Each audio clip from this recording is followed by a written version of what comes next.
अध्यक्ष महोदय, महाराष्ट्र शैक्षणिक संस्था शुल्क विनियमन अधिनियम 2011च्या कलम 3 नुसार कोणतीही शाळा स्वतः किंवा तिच्या वतीने निश्चित केलेल्या अथवा मान्य केलेल्या शुल्कापेक्षा अधिकची रक्कम घेणार नाही या संदर्भातली ऑलरेडी नियमामध्ये त्या ठिकाणी तरतूद आहे आणि सदर अधिनियमाच्या कलम 4 नुसार त्या ठिकाणी प्रत्येक शाळा ही पालक शिक्षक संघ स्थापन करेल आणि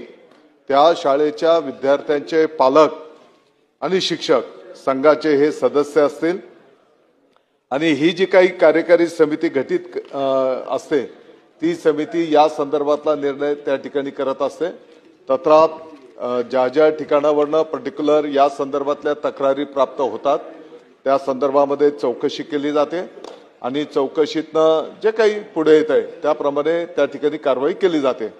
अर्थात या संदर्भामध्ये आणखी